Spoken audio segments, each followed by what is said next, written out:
21 আগষ্টৰ পৰা আমি অসমৰ সমষ্টিয়ে গৈ মহিলা আত্মসহায়ক গ্ৰুপৰ সদস্যসকলক 10,000 টকা কৰি দিয়া কাম আৰম্ভ কৰিম।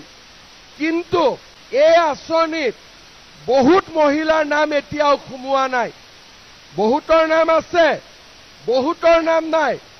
কিন্তু আমি অসমত আমাৰ টাৰ্গেট হল 40 লাখ মহিলাক দিয়া। কিন্তু এই আঁচনিত আমি 1250 টকা প্ৰত্যেক মাহত দুখীয়া পৰিয়ালক আমি দিওঁ। এইবাৰ আমি কৈছো যে অৰুণোদয় লগতে আমি সকলো পৰিয়ালক গেছৰ চিলিণ্ডাৰ কিনাৰ কাৰণে আৰু 250 টকা আমি দিম। তাৰ মানে 1250 আৰু 250 টকা 1500 টকা এতিয়া মাহত আমাৰ অৰুণোদয় পৰিয়ালে পাব।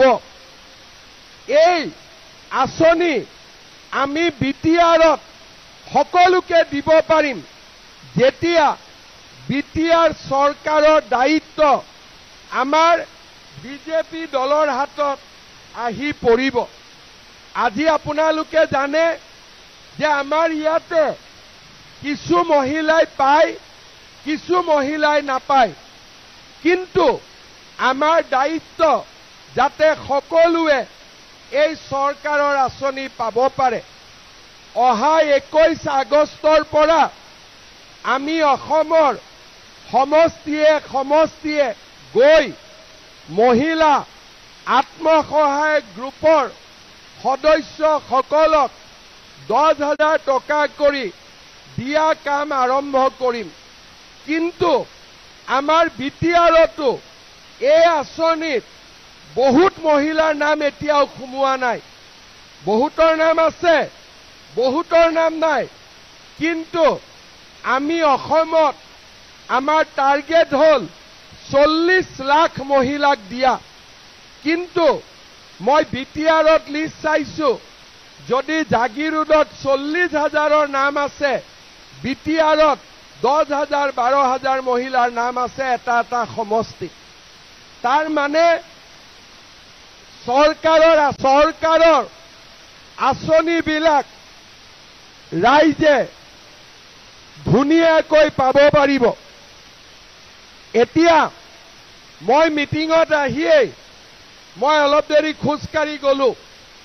মোক ল'ৰাবিলাকে কি সুধিলে যে মামা পুলিচৰ চাকৰি ৰিজাল্ট কেতিয়া দিব, আৰু কি সুধিলে যে নতুন পোষ্ট কেতিয়া ওলাব। তাৰ মানে আগতেতো নুসুধিছিলে, আজিকালি কিয় সোধে? তেওঁলোকে জানে যে মামাই পুলিচৰ চাকৰিত 1 টকাও কাৰো পৰা ঘোষ নাখায়, দুখীয়া লৰাই চাকৰি পাব। হয়নে নহয়? আজি মানুহে দিছপুৰৰ চাকৰিক বিশ্বাস কৰে যে ইয়াত কৰাপশ্যন নাই, গণ্ডগোল নাই। এতিয়া বিটিআৰৰ মানুহে কোকৰাঝাৰৰ চাকৰিকো বিশ্বাস কৰিব লাগিব। দিছপুৰত বিশ্বাস আছে, কিন্তু কোকৰাঝাৰৰ চাকৰি পাম নে নাপাম, বিনা পইচাত পাম নে নাপাম, মানুহৰ মনত এতিয়াও স্পষ্টভাৱে ধাৰণা পোৱা নাই। মই প্ৰমোদ বড়োকো কৈছো, আগতেও মই সকলো কৈছো যে দিছপুৰৰ চাকৰি যেনেকে গৰীব দুখীয়াই পাব পাৰে, কোকৰাঝাৰৰ চাকৰিও গৰীব দুখীয়াই পাব পাৰিব লাগিব।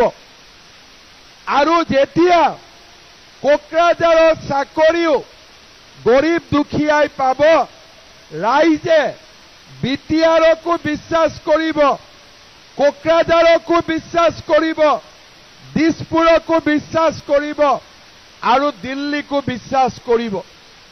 আমাৰ কাম হল যে দুখীয়া দৰিদ্ৰ এই মানুহখিনিয়ে সকলো ফালৰ পৰা চৰকাৰী সুবিধা পাব লাগে।